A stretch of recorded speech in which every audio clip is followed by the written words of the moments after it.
जोहार दोस्तों, मैं प्रेम पंकज आप सभी का स्वागत करता हूँ एक बार फिर से मेरे यूट्यूब चैनल अबोझ झारखंड जामताड़ा वाले में। बार-बार आपका स्वागत करने का सीधा मतलब है दोस्तों आप लोगों के लिए मैं एक ऐसा चीज़ लेके आता हूँ, ऐसे प्रश्न उत्तर लेके आता हूँ जो एग्ज़ामों में पूछे जा सकते हैं। देखिए, अभी तक हम लोगों ने खेल खिलाड़ियों और पुरस्कार सम्मान में झारखंड के सारे खिलाड़ियों को लगभग देख लिए थे और उन खिलाड़ियों में से किसको क्या पुरस्कार मिला था, वो इम्पोर्टेंट जो था वो हमने देख लिया था। अभी यहाँ पर हम लोग उनके प्रशिक्षक जो रहे हैं, उनके बारे में पढ़ेंगे, झारखंड के प्रसिद्ध प्रशिक्षक के बारे में पढ़ेंगे। उसके बाद यहाँ के स्टेडियमों के बारे में पढ़ेंगे जहाँ से क्वेश्चन आता है और फिर अन्य तथ्यों को देख लेंगे, ठीक है? तो इस प्रकार आपका आज के सेशन में ये पूरा जो खेल खिलाड़ियों और पुरस्कार सम्मान से क्वेश्चन्स रहते हैं, वो पूरा कंप्लीट हो जाएगा। तो इसी को आप अगर 2-3 बार देख लेंगे वीडियो को या फिर आप लिख के याद कर लेंगे, तो आपको याद हो जाएगा दोस्तों, ठीक है? तो चलिए आज का सेशन शुरू करते हैं। सेशन शुरू करने से पहले बस आप लोगों से रिक्वेस्ट है मेरा, कि अगर आप वीडियो को मेरा 1 मिनट भी देख रहे हैं, तो उसको लाइक ज़रूर कर दीजिए, शेयर कीजिए अपने दोस्तों के बीच में और सब्सक्राइब नहीं किया अभी तक तो चैनल को सब्सक्राइब कर लीजिए दोस्तों। देखिए वीडियो को पूरा देखने से ही आप लोगों को पता चलेगा कि मैं क्या बता रहा हूँ, ठीक है?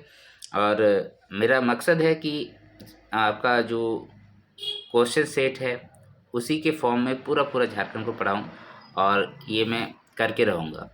आप लोग मेरे साथ बस जुड़े रहिए। आज का पहला क्वेश्चन जो रहेगा दोस्तों, वो खेल प्रशिक्षकों से रहेगा, जो झारखंड में बहुत फेमस खेल प्रशिक्षक हैं, उन लोगों का। पहला क्वेश्चन है 103 नंबर क्वेश्चन, झारखंड के सुशील वर्मा द्वारा किस खेल का प्रशिक्षण दिया जाता है? ये SIPT 2017 में पूछा गया था क्वेश्चन है। ऑप्शन ए में फुटबॉल था, ऑप्शन बी में हॉकी, ऑप्शन सी कुश्ती, ऑप्शन डी क्रिकेट। तो ये सुशील वर्मा फेमस है आपका फुटबॉल के लिए, ठीक है? फुटबॉल का प्रशिक्षक सुशील वर्मा रहे हैं। क्वेश्चन नंबर 104, निम्न में कौन हॉकी के प्रशिक्षक हैं? ऑप्शन ए है नरेंद्र सिंह, ऑप्शन बी है सुमराय टेटे, ऑप्शन सी है ए और बी दोनों और ऑप्शन डी है आरिफ इमाम। तो इसका जो राइट आंसर है, देखिए सुमराय टेटी के बारे में तो आप पहले भी पढ़ चुके हैं कि ये हॉकी के प्रसिद्ध खिलाड़ी रहे हैं। नरेंद्र सिंह के बारे में आप नहीं पढ़े थे, तो यह प्रशिक्षक के रूप में इनको आप जानिएगा। तो यहाँ जो आंसर होगा हॉकी के प्रशिक्षक में नरेंद्र सिंह और सुमराय टेटे दोनों ही होगा। आरिफ इमाम सर का नाम बाद में आपको दिखाई देगा कौन है। चलते हैं क्वेश्चन नंबर 105,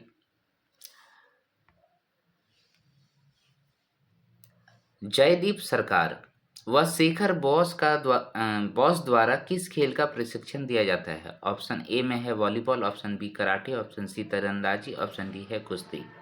इसका जो राइट आंसर होगा दोस्तों, वो वॉलीबॉल होगा। जयदीप सरकार और बॉस शेखर बॉस, ठीक है? क्या नाम याद रखिएगा, जयदीप सरकार और शेखर बॉस वॉलीबॉल के प्रसिद्ध प्रशिक्षण दे चुके हैं। क्वेश्चन नंबर 106, निम्न में से किस प्रशिक्षक का संबंध एथलेटिक्स से है? नरेंद्र सिंह सैनी, आरिफ इमाम, ए और बी दोनों, अरुणा मिश्रा। मैंने कहा ना आरिफ इमाम सर का नाम आएगा वहाँ पर। तो देखिए उधर एक नाम पढ़े आपने नरेंद्र सिंह, है ना? और यहाँ पर आप क्या पढ़ रहे हैं, नरेंद्र सिंह सैनी और आरिफ इमाम। तो ये दोनों ही जो है एथलेटिक्स के प्रशिक्षक रहे हैं, दोनों ही एथलेटिक्स के प्रशिक्षक रहे हैं। तो इसका जो राइट आंसर हो जाएगा दोस्तों, वो क्या हो जाएगा?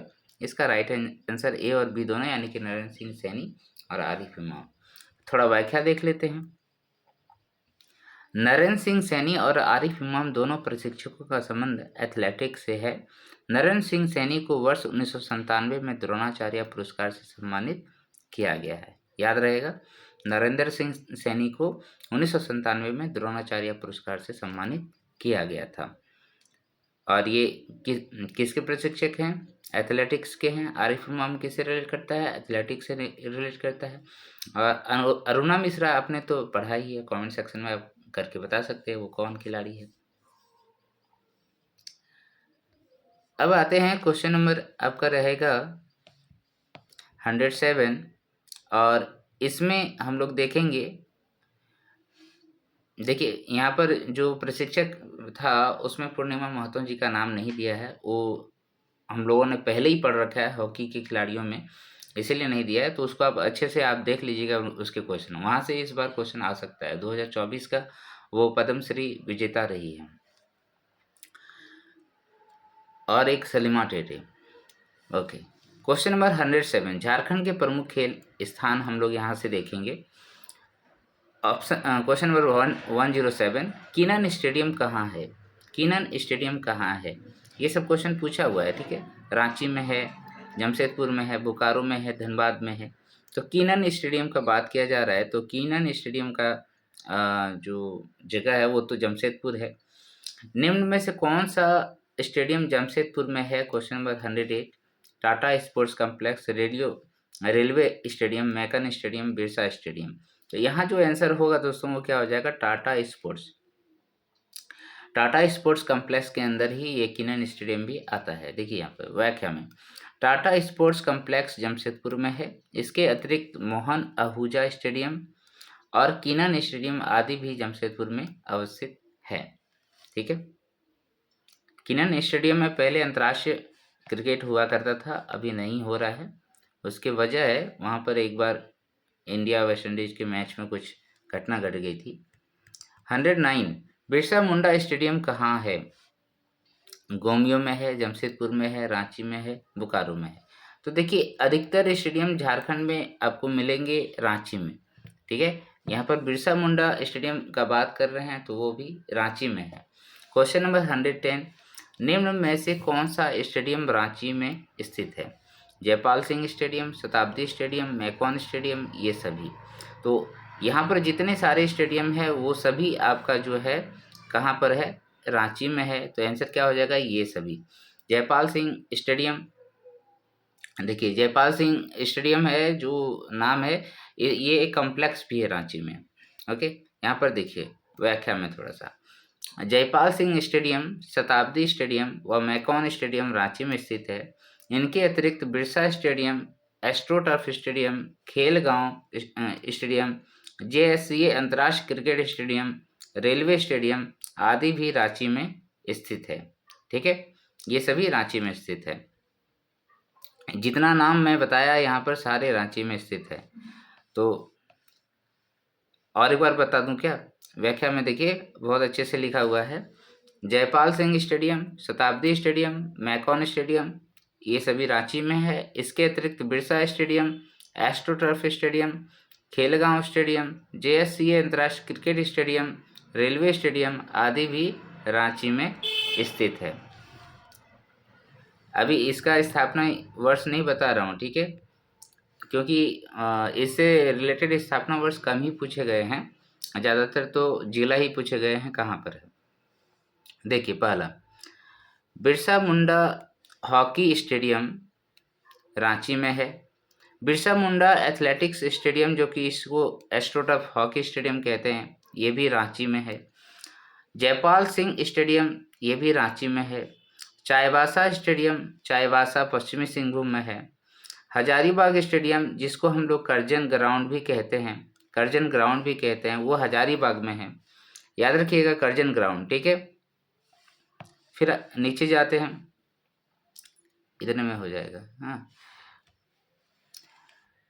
मोहन आहूजा इंडोर स्टेडियम, मोहन आहूजा का नाम है तो जमशेदपुर है। एक है मंगलमय, है ना, मोहन मंगलमय स्टेडियम, वो आपका बोकारो में है।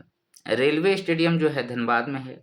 शहीद निर्मल महतो स्टेडियम जमशेदपुर में है। शहीद निर्मल महतो स्टेडियम जमशेदपुर में है। रेलवे स्टेडियम धनबाद में है। मरांगोंग के जयपाल सिंह मुंडा कॉम्प्लेक्स, देखिए एक तो जयपाल सिंह मुंडा स्टेडियम भी है और एक उनके नाम का कॉम्प्लेक्स भी है। तो जो होटवार रांची में है इसका नाम मरांगोंग के जयपाल सिंह मुंडा कॉम्प्लेक्स है। याद रहेगा ना, सभी याद रखिएगा, ज़्यादा याद रखने का ज़रूरत तो है नहीं। इसमें सिर्फ करजन ग्राउंड आपको हजारीबाग याद रखना है, मोहन आहूजा स्टेडियम जमशेदपुर याद रखना है, मोहन मंगल स्टेडियम आपको बोकारो याद रखना है। ठीक है, आगे डिगवाडी स्टेडियम किस शहर में है? डिगवाडी स्टेडियम में भी पहले अंतर्राष्ट्रीय क्रिकेट हो चुका है। पहला है रांची में, बोकारो में, धनबाद में, जमशेदपुर में। तो डिगवाडी में जो स्टेडियम है दोस्तों वो धनबाद में है, ज़्यादा दूर नहीं है धनबाद से। आगे चलते हैं क्वेश्चन नंबर 112। यहाँ पर मिलान करना है। एक सूची में स्टेडियम दिया हुआ है, दूसरी सूची में स्थान दिया हुआ है। कीनन स्टेडियम का बात कर रहा है, मैकॉन स्टेडियम का बात कर रहा है, परमवीर अल्बर्ट एका स्टेडियम है, इंडोर स्टेडियम है। जब यहाँ मिलान करेंगे तो कीनन स्टेडियम आप सभी ने अभी तो थोड़ा देर पहले ही देखा। कीनन स्टेडियम का बात कर रहे हैं, ये आपका जमशेदपुर में है। ओके, मैकॉन स्टेडियम हमने पढ़ा रांची में है। परमवीर अल्बर्ट एका स्टेडियम, देखिए अल्बर्ट एका जी कहाँ के थे, गुमला के थे ना। तो यहाँ पर देखिए गुमला कहीं पर है तो यहाँ पर गुमला हो जाएगा। और एक इंडोर स्टेडियम जो है आपका दुमका में है। इंडोर स्टेडियम कहाँ पर है, दुमका में है। याद हो गया। Keenan stadium Jamshedpur, MECON Ranchi, Paramvir Albert Ekka stadium आपका गुमला और इंडोर स्टेडियम हो गया आपका दुमका। नेक्स्ट चलते हैं question number 113।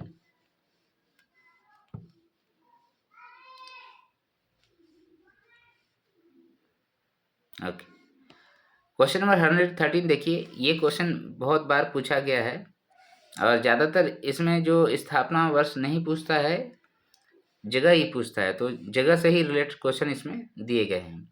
113, Mohan Kumar Mangalam stadium कहाँ स्थित है? बोकारो में है, धनबाद में है, जमशेदपुर में है, रांची में है। तो इसका राइट आंसर क्या हो जाएगा दोस्तों? बोकारो हो जाएगा। मोहन कुमार मंगलम स्टेडियम कहाँ स्थित है? बोकारो में। Question number 114, Paramvir Albert Ekka stadium कहाँ अवस्थित है? ये हमने पढ़ा अभी, गुमला, पाकुड़, जमशेदपुर, धनबाद। तो ये कहाँ है? गुमला में है। तो परमवीर अल्बर्ट एका स्टेडियम गुमला में अवस्थित है और इस स्टेडियम में मुख्यतः हॉकी व फुटबॉल खेलों का आयोजन किया जाता है। स्टेडियम से रिलेटेड क्वेश्चन जो है इतना ही आता है दोस्तों, इसे बाहर नहीं आएगा। और अगर आपको इसके स्थापना वर्ष भी याद रखने हैं तो कुछ जैसे JSCA का, शताब्दी स्टेडियम का, ठीक है, इन सभी का स्थापना वर्ष आप याद रखिए, सब क्वेश्चन आपसे बन जाएगा। नेक्स्ट चलते हैं और यहाँ पर हम लोग देखेंगे जो खेल कूद से संबंधित योजनाएं झारखंड सरकार ने लागू की है और जिससे यहाँ के खेलों को बढ़ावा मिलता है, वो क्या है। क्वेश्चन नंबर 115, झारखंड में पे एंड प्ले योजना डैश में प्रारंभ की गई? वर्ष 2016, वर्ष 2017, वर्ष 2018, वर्ष 2019। इसका जो राइट आंसर है दोस्तों, पे एंड प्ले योजना वर्ष 2017 में लागू की गई थी। वर्ष 2017 में लागू की गई थी। दोस्तों अभी तक अगर आप मेरा वीडियो को देख रहे हैं तो लाइक एक तो बनता है दोस्तों, है ना। उसके बाद शेयर कीजिए अपने दोस्तों के बीच में, और जो सब्सक्राइब नहीं किए चैनल को सब्सक्राइब कर लीजिए। क्वेश्चन नंबर 116, पे एंड प्ले योजना कितने खेलों के लिए प्रशिक्षण प्रदान करती है? Option A 5, option B 7, option C 9, option D 12। इसका जो राइट आंसर होगा दोस्तों, पे एंड प्ले में टोटल 9, कितने हो गए? टोटल 9 खेलों के लिए प्रशिक्षण प्रदान करती है। ये योजना क्या है, थोड़ा सा व्याख्या देख लेते हैं। झारखंड में पे एंड प्ले योजना के अंतर्गत 9 खेलों के लिए प्रशिक्षण प्रदान किया जा रहा है। झारखंड में मोहन आहूजा इंडोर स्टेडियम में, अब ये बताइए मोहन आहूजा इंडोर स्टेडियम कहाँ है दोस्तों? मोहन आहूजा इंडोर स्टेडियम जमशेदपुर में है। में वर्ष 2017 में पे एंड प्ले योजना संचालित की जा रही है। इसी स्टेडियम में ये काम किया जा रहा है, ठीक है, 2017 से। आगे देखिए, पे एंड प्ले योजना के अंतर्गत योग और कैरम के लिए कितने शुल्क का निर्धारण किया गया है? मतलब यहाँ क्या हो रहा है, आपको बहुत छोटा अमाउंट किसी भी खेल का प्रशिक्षण लेना है तो छोटा एक अमाउंट जमा करना होता है, इसलिए नाम रखा है पे एंड प्ले। योजना के अंतर्गत योग और कैरम के लिए कितना शुल्क निर्धारण किया गया है? Option A 100 rupees, 200, 400 and 250। इसका जो राइट आंसर होगा दोस्तों वो कितना है? 250 रुपीज़। व्याख्या देखिए, पे एंड प्ले योजना के अंतर्गत योग और कैरम के लिए 250 तथा अन्य खेलों के लिए 500 रुपये शुल्क का निर्धारण किया गया है। इस योजना के अंतर्गत राज्य स्तर पर पदक प्राप्त करने वाले खिलाड़ियों को निःशुल्क प्रशिक्षण दिया जाता है। इस योजना का उद्देश्य खेल कूद को प्रोत्साहित करना है। ओके, इस योजना के अंतर्गत जो राष्ट्र और राज्य स्तर पर पदक प्राप्त करने वाले खिलाड़ी हैं उनसे निःशुल्क प्रशिक्षण दिया जाता है, ठीक है।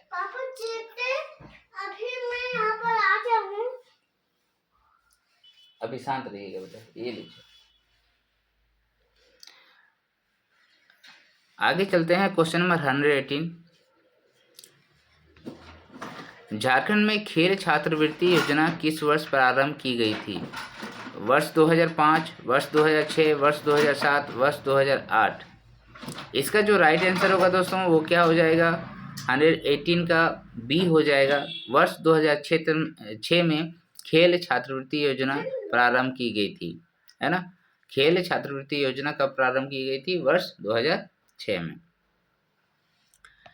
नेक्स्ट चलते हैं और यहाँ पर हम लोग देखेंगे झारखंड खेल नीति 2007 और तथा खेल एवं युवा नीति 2018।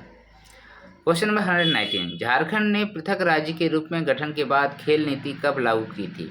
जब पृथक हमारा राज्य हो गया 2000 में, 15 नवंबर 2000 को हम लोग अलग हो गए बिहार से, तो उसकी स्थापना के बाद खेल नीति कब लाई गई थी? 2005, 2006, 2007, 2008। तो इसका जो राइट आंसर होगा दोस्तों वो क्या हो जाएगा? वर्ष 2007 में झारखंड खेल नीति लाई गई थी। ठीक है, झारखंड खेल नीति वर्ष 2007 में लाई गई थी। अब आते हैं क्वेश्चन नंबर 120। देखिए, इसके पहले थोड़ा सा झारखंड खेल नीति के बारे में दिया हुआ है, उसको पढ़ लेते हैं। इसका उद्देश्य खेल को व्यापक बनाना, खेल में राष्ट्रीय व अंतर्राष्ट्रीय उपलब्धियां प्राप्त करना, शैक्षणिक पाठ्यक्रम में खेल को शामिल करना, खेल को रोजगार से जोड़ना, प्रतिभा का चयन कर उसे विकसित करना और दिव्यांग खिलाड़ियों को भी खेल में शामिल करना आदि रहा है। ये है झारखंड खेल नीति 2007। इसके बारे में और भी क्वेश्चंस हैं, अभी देखेंगे। झारखंड खेल नीति 2007 के तहत निम्न में से किस खेल में जनजातीय क्षेत्रों की प्रतिभाओं को तलाशने के लिए विशेष प्रयास किए जाएंगे? हॉकी में, तीरंदाजी में, लंबी दूरी की दौड़ में, ये सभी में। तो इन सभी खेलों में अभी आज के डेट में आप देखिए यही सब योजना का परिणाम है कि झारखंड में अच्छे अच्छे हॉकी खिलाड़ी आ रहे हैं और साथ ही तीरंदाजी में झारखंड बहुत आगे है, जो हमारे राष्ट्र को भी रिप्रेजेंट कर रहा है। तो इसमें ये क्या हो जाएगा? सभी हॉकी, तीरंदाजी, लंबी दूरी की दौड़, इन सभी में जनजातीय लोगों को लाया जा रहा है। Question number 121। झारखंड खेल एवं युवा नीति का ड्राफ्ट कब तैयार किया गया था? खेल एवं युवा नीति का ड्राफ्ट कब तैयार किया गया था? वर्ष 2016, वर्ष 2017, वर्ष 2018, वर्ष 2019। तो इसका जो ड्राफ्ट है दोस्तों 2018 में तैयार किया गया था। आइए चलते हैं, व्याख्या देखेंगे। झारखंड खेल एवं युवा नीति का ड्राफ्ट वर्ष 2018 में तैयार किया गया था, जिसका उद्देश्य राजीव गांधी खेल रत्न, ध्यानचंद पुरस्कार, द्रोणाचार्य एवं अर्जुन पुरस्कार से सम्मानित खिलाड़ियों को राज्य सरकार द्वारा मानदेय एवं पेंशन देने की योजना है। तो झारखंड खेल एवं युवा नीति ड्राफ्ट जो है 2018 में तैयार की गई, जिसका मुख्य उद्देश्य क्या था कि यहाँ पर जिन लोगों ने राजीव गांधी खेल रत्न पुरस्कार, ध्यानचंद पुरस्कार, इसी का नाम ध्यानचंद पुरस्कार ही है, द्रोणाचार्य अवार्ड, अर्जुन पुरस्कार, ये सभी से सम्मानित राज्य के वो खिलाड़ियां, उनको मानदेय देना था कुछ और पेंशन देना था। ठीक है, आगे चलते हैं। Question number 122। झारखंड खेल एवं युवा नीति 2018 के तहत कितने वर्ष की आयु के बच्चों को टैलेंट हंट के द्वारा चयन कर खेल प्रशिक्षण केंद्रों से जोड़ा जाता है? 11 से 14, 12 से 16, 14 से 18, 15 से 18। तो यहाँ पर देखिए इसमें युवा नीति जो था उसके तहत झारखंड में 11 से 14 वर्ष आयु के खिलाड़ियों को चयन किया जाता है, उसके टैलेंट को पहचाना जाता है और फिर उसको प्रशिक्षण देके उसको बढ़िया बनाया जाता है ताकि वो पदक विजेता बन सके। ठीक है, ये रहा क्वेश्चन नंबर 122। आगे आते हैं और देखते हैं हम लोग इसमें झारखंड के वे खिलाड़ी जिनको पुरस्कार मिला है और अन्य व्यक्ति जिनको पुरस्कार मिला है, तरह तरह के जिन्होंने झारखंड का नाम गौरवान्वित किए हैं। क्वेश्चन 123। झारखंड के खिलाड़ी बहादुर सिंह चौहान को किस वर्ष पद्मश्री पुरस्कार प्राप्त हुआ है? देखिए ये नाम भी आप याद रखिएगा, बहादुर सिंह चौहान। ये SIPT 2017 का क्वेश्चन है। वर्ष 1980 में, वर्ष 1983 में, वर्ष 1987 में, वर्ष 1990 में। तो इसका जो राइट आंसर होगा दोस्तों कब होगा, 1983 में बहादुर सिंह चौहान को पद्मश्री पुरस्कार प्राप्त हुआ है। बहादुर सिंह चौहान को पद्मश्री पुरस्कार 1983 में मिला है। परशुराम मिश्रा को वर्ष 2000 में किस क्षेत्र में योगदान के लिए पद्मश्री पुरस्कार प्राप्त हुआ था? ऑप्शन ए है कला, ऑप्शन बी है सामाजिक कार्य, ऑप्शन सी है पर्यावरणीय संरक्षण और ऑप्शन डी है विज्ञान एवं प्रौद्योगिकी। तो ये परशुराम मिश्रा जी हैं, इनका जो संबंध है वो विज्ञान एवं प्रौद्योगिकी से है, विज्ञान एवं प्रौद्योगिकी से है।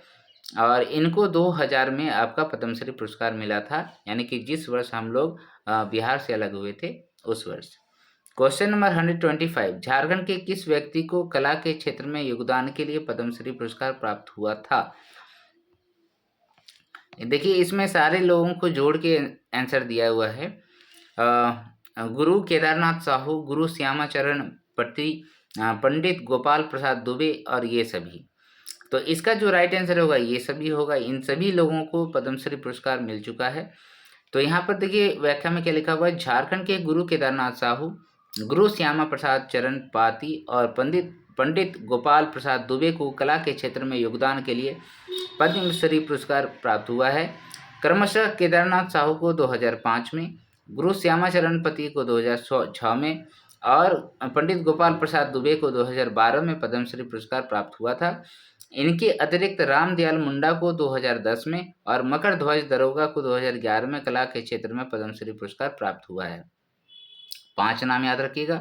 2005 से स्टार्ट होता है, गुरु केदारनाथ साहू 2005, गुरु श्यामाचरण पति 2006, पंडित गोपाल प्रसाद दुबे यहाँ पर होगा आंसर 2012 और 2011 और आपका 2010 और 11 में भी मिला है। किनको मिला है?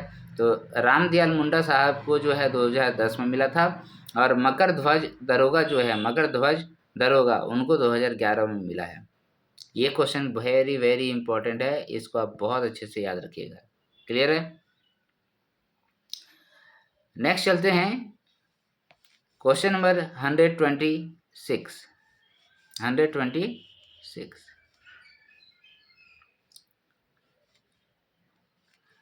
उसके पहले यहाँ पर देखिए एक लिस्ट दिया हुआ है और ये लिस्ट आपको बहुत काम आएगा।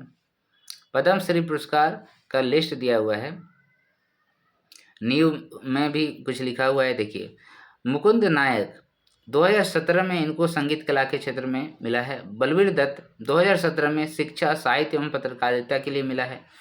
दिगंबर हांसदा 2018 में शिक्षा एवं साहित्य के लिए मिला है। ब्लू इमाम साहब को सामाजिक कार्यकर्ता हैं, ये आपको पता है 2019 में मिला है। श्यामा प्रसाद मुखर्जी, इनके नाम का आपको रांची में अच्छा ठीक है, श्यामा प्रसाद मुखर्जी वो नहीं है, ये चिकित्सक वाले हैं जो फ्री में इलाज करते हैं, रांची में रहते हैं।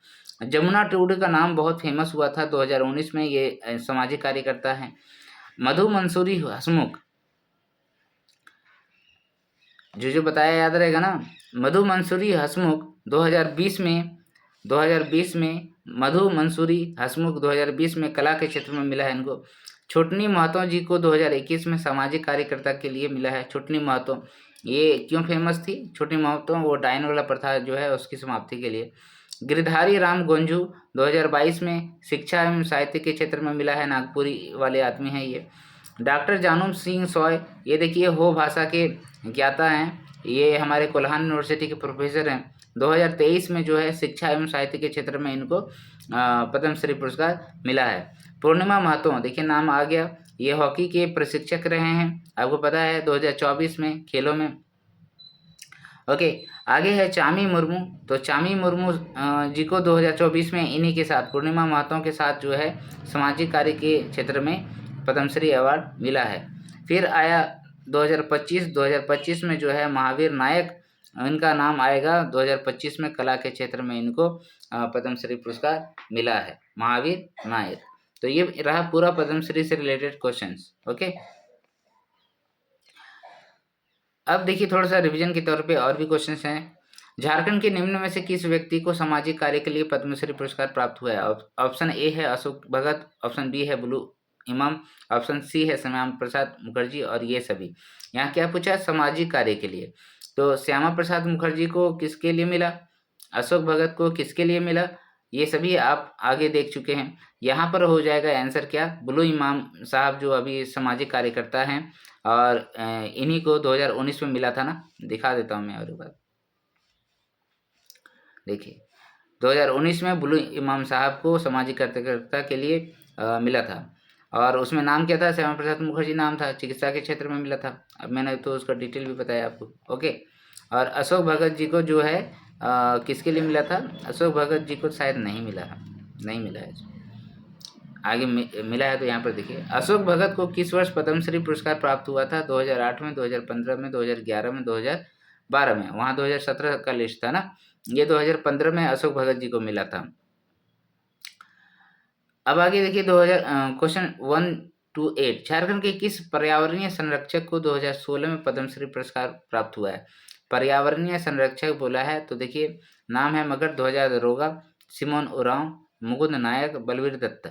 तो सिमन उरांव का नाम आप लोगों ने सुना होगा। ये इनको हम लोग झारखंड का वाटरमैन कहते हैं। क्या बोलते हैं, वाटरमैन कहते हैं, ठीक है, पानी वाला आदमी, सिमन उरांव। तो ये पर्यावरण संरक्षण में बहुत आगे तक काम किए थे, इसीलिए इनको 2016 में पद्मश्री पुरस्कार मिला है।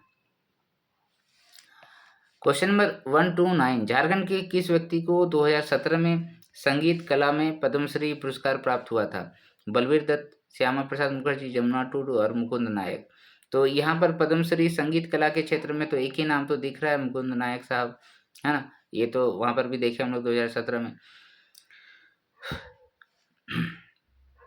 यहाँ देखिए झारखंड के मुकुंद नायक को 2017 में संगीत कला के क्षेत्र में पद्मश्री पुरस्कार प्राप्त हुआ था।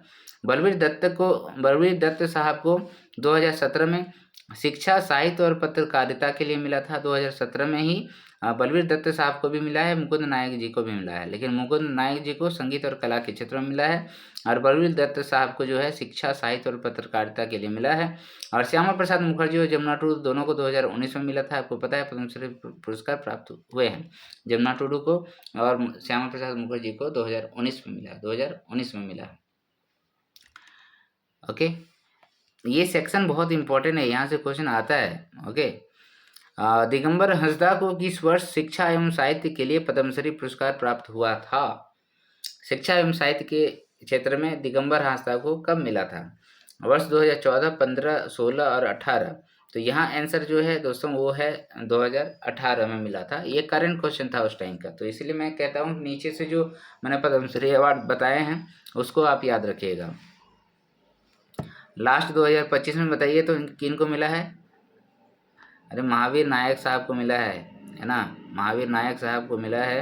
अब ये कौन है, क्या है, आप बताइएगा मुझे। मैं शायद कहीं पर बताया भी हूँ, लेकिन यहाँ बताइए, नहीं तो मैं एक क्लास लूँगा उसमें पूरे अच्छे से बताऊँगा। झारखंड की छोटनी देवी को किस वर्ष पद्मश्री पुरस्कार प्राप्त हुआ था।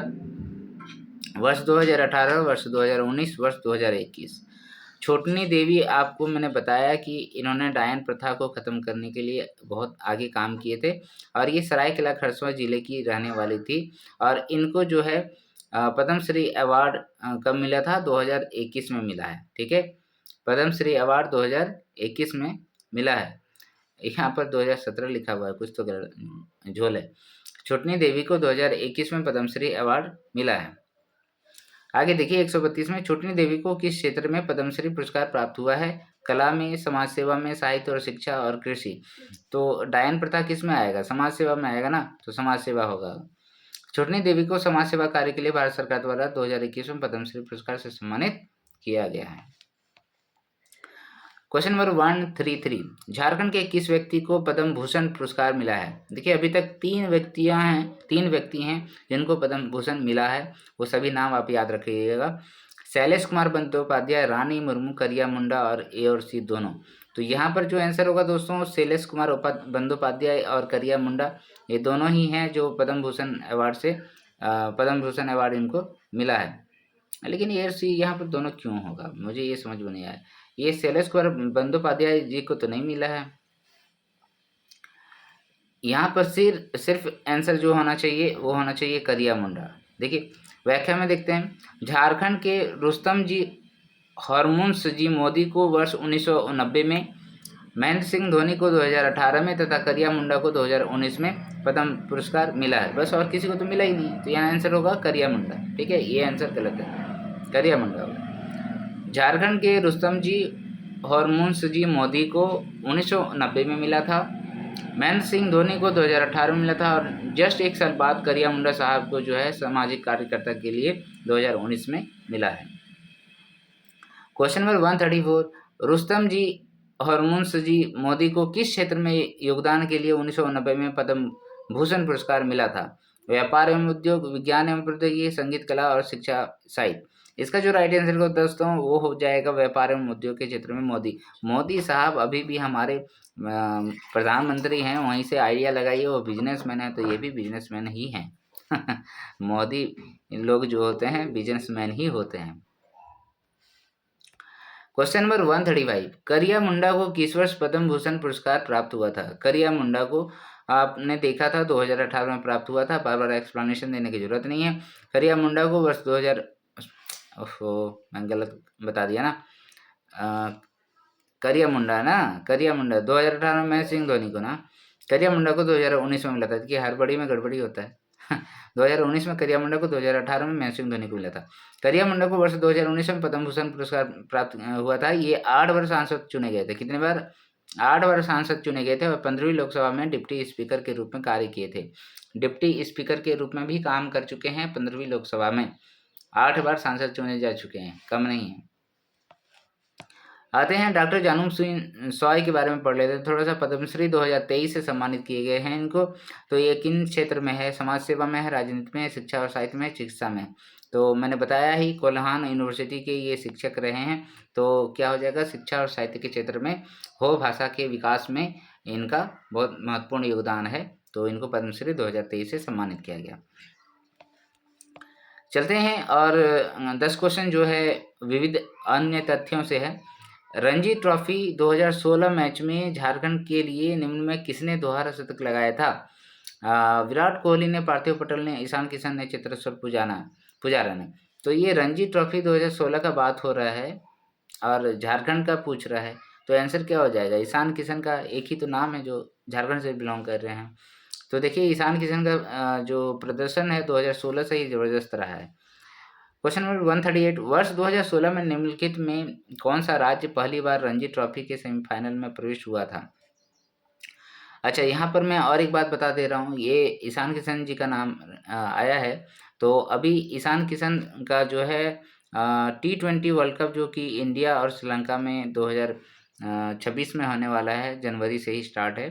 तो इनका चयन हुआ है, और इन्होंने स्मैट जो आपका सैयद मुश्ताक अली ट्रॉफी है उसमें झारखंड की तरफ से कैप्टनशिप किए, और इस बार झारखंड ने ट्रॉफी जीती है और हरियाणा को हराकर। और साथ ही साथ ईशान किशन को मैन ऑफ द मैच का अवार्ड मिला था उसमें, और मैन ऑफ द सीरीज जो रहे थे उसमें अनुकूल रॉय नाम का एक खिलाड़ी हैं, उनको मिला था, झारखंड के ही हैं। तो ये पूरा हो गया, यहाँ पर विस्तार में मैंने बता दिया। वर्ष 2016 में निम्नलिखित में कौन सा राज्य पहली बार रणजी ट्रॉफी के सेमीफाइनल में प्रविष्ट हुआ था? हरियाणा, पंजाब, राजस्थान, झारखंड। तो इसका आंसर क्या हो जाएगा? झारखंड। अभी तक रणजी ट्रॉफी झारखंड ने नहीं जीती है। ठीक है, वर्ष 2016 में पहली बार झारखंड राज्य रणजी ट्रॉफी के सेमीफाइनल में प्रवेश हुआ था। रणजी ट्रॉफी वर्ष 2016 में झारखंड के लिए ईशान किशन ने दोहरा शतक लगाया था। नेक्स्ट क्वेश्चन नंबर 139, इसमें क्या है? झारखंड फुटबॉल टीम में कितनी बार Subroto Mukherjee cup football tournament की राष्ट्रीय चैंपियनशिप जीती है? सुब्रतो मुखर्जी फुटबॉल कप होता है, हर साल होता है। इसका टूर्नामेंट झारखंड ने कितनी बार जीती है, ये आपको बताना है। ऑप्शन है 1 बार, 2 बार, 3 बार, 4 बार। तो इसका आंसर कितना होगा दोस्तों? 4 बार जीती हुई है। Okay, question number 140, Jamshedpur football club ने किस वर्ष प्रथम बार इंडियन सुपर लीग में भाग लिया? 2015-16, 2016-17, 2017-18, 2018-19। इसका राइट आंसर क्या हो जाएगा दोस्तों? जमशेदपुर फुटबॉल क्लब ने वर्ष 2017-18 में इंडियन सुपर लीग में भाग लिया था। क्वेश्चन नंबर 141, झारखंड में खेल विश्वविद्यालय किस वर्ष स्थापित किया गया था? आपको मैंने खेल विश्वविद्यालय के बारे में बहुत अच्छे से बताया कि खेल विश्वविद्यालय जो है झारखंड के गवर्नमेंट और साथ ही साथ CCL के द्वारा मिल के रांची में विकसित किया जा रहा है। तो इसका स्थापना कब किया गया था दोस्तों? इसका स्थापना 2015 में किया गया था। कब किया गया था? 2015 में। ये याद रखिएगा, 2015 में स्थापित किया गया था। ये इंपॉर्टेंट क्वेश्चन है। झारखंड खेल विश्वविद्यालय की स्थापना हेतु किस संस्था के साथ मऊ हुआ है? MOU हुआ है। ठंडा बहुत है दोस्तों आजकल। आपको अगर मेरा वीडियो पसंद आ रहा है तो लाइक ज़रूर कीजिएगा दोस्तों। लाइक से मेरा हिम्मत बढ़ता है। ऑप्शन ए है टाटा, ऑप्शन बी है NTPC, ऑप्शन सी है CCL और वेदांता। अभी मैंने आंसर बताया था CCL। झारखंड खेल विश्वविद्यालय की स्थापना के लिए झारखंड सरकार और सेंट्रल कोलफील्ड लिमिटेड के द्वारा 30 वर्ष के लिए समझौता हुआ है, जो कि रांची में संपन्न हुआ है। इसके अंतर्गत 15 खेलों से संबंधित खेल अकादमी स्थापित किए जाएंगे। कितने खेलों से? 15 खेलों से संबंधित स्थापना की जाएगी अकादमी। क्वेश्चन नंबर 143, झारखंड में स्थापित खेल विश्वविद्यालय में कितनी सीटें झारखंड के विद्यार्थियों के लिए निर्धारित की गई है? 900, 800, 700, 600। इसका राइट आंसर कितना हो जाएगा? 700 दोस्तों। ठीक है। झारखंड खेल विश्वविद्यालय की स्थापना 2015 CCL और झारखंड गवर्नमेंट के बीच में। इसमें 700 सीटें जो है केवल विद्यार्थियों के लिए निर्धारित किया गया है। भले ही अभी इतने खिलाड़ियों का चयन नहीं किया गया प्रशिक्षण देने के लिए, और 15 खेलों के लिए जो है आपका सारी चीज़ें बनेंगी और 15 खेलों में प्रशिक्षण दिया जाएगा। झारखंड खेल विश्वविद्यालय में खिलाड़ियों को कितने कक्षा तक निःशुल्क शिक्षा प्रदान की जाती है? इसमें शिक्षा भी प्रदान की जाएगी। ऑप्शन ए है 9वीं, 10वीं, 11वीं और 12वीं। इसमें जो आंसर होगा दोस्तों वो क्या हो जाएगा? 12वीं तक खिलाड़ियों को जो है निःशुल्क शिक्षा प्रदान की जाएगी इस खेल विश्वविद्यालय में। व्याख्या थोड़ा पढ़ लेते हैं। झारखंड खेल विश्वविद्यालय में खिलाड़ियों को 12वीं कक्षा तक निःशुल्क शिक्षा प्रदान की जाती है। इस विश्वविद्यालय में झारखंड के खिलाड़ियों विद्यार्थियों के लिए 700 सीटें निर्धारित की गई है। झारखंड खेल विश्वविद्यालय की स्थापना 17 जून 2015 को की गई थी। क्वेश्चन नंबर 145, झारखंड खेल संघ का प्रमुख कार्य क्या है? खेल पंचांग प्रकाशित करना, प्रतिभावान खिलाड़ियों को उभारना, खिलाड़ियों को अंतर्राष्ट्रीय सुविधा प्रदान करना। इसका जो राइट आंसर है दोस्तों ये क्या हो जाएगा? सभी। यानी कि झारखंड खेल संघ जो है वो खेल पंचांग को भी बनाएंगे, प्रतिभावान खिलाड़ियों को उभारेंगे और फिर खिलाड़ियों को अंतर्राष्ट्रीय सुविधा प्रदान करेंगे। झारखंड खेल संघ। झारखंड सरकार खिलाड़ियों को सरकारी नौकरियों में कितने प्रतिशत आरक्षण देती है? झारखंड जो भी एग्ज़ाम लेती है उसमें खिलाड़ियों का भी आरक्षण होता है, एक सीधा आरक्षण होता है। कितने प्रतिशत का होता है? उसका राइट आंसर होगा दोस्तों 2%। कहीं पर भी जाइएगा 2% मिलेगा। झारखंड सरकार खिलाड़ियों को सरकारी नौकरी में 2% का आरक्षण देती है, यानी कि 100 में 2 सीट, जिसका प्रावधान झारखंड खेल नीति 2007 में किया गया है।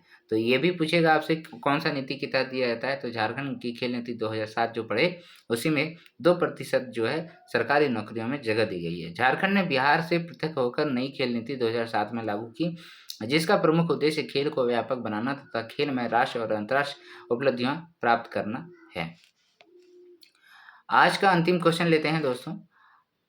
झारखंड की खेल प्रतिभाओं को बढ़ावा देने के लिए झारखंड खेल प्राधिकरण द्वारा कौन सी योजना शुरू की गई है? ऑप्शन ए है पे एंड प्ले योजना, पे एंड यू योजना, प्ले एंड विन योजना, प्ले फॉर द नेशन योजना। तो आप सभी को यहाँ पर 2007 में मिला था पे एंड प्ले योजना। ठीक है, पे करो और 500 रुपया था, 250 रुपया था और कुछ लोगों के लिए निःशुल्क था। तो दोस्तों कैसा लगा आज का मेरा वीडियो? और आशा करता हूँ मैंने जो ये 3 वीडियो खिलाड़ियों और पुरस्कार सम्मान से रखा है, ये तीनों वीडियो से आपको 2 से 3 क्वेश्चन तो आने ही आने हैं। तो इस वीडियो को आप ज़रूर से ज़रूर अच्छे से देखिएगा। मिलते हैं नेक्स्ट वीडियो में फिर एक नए क्वेश्चन पेपर के साथ। जय हिंद, जोहार, जय झारखंड।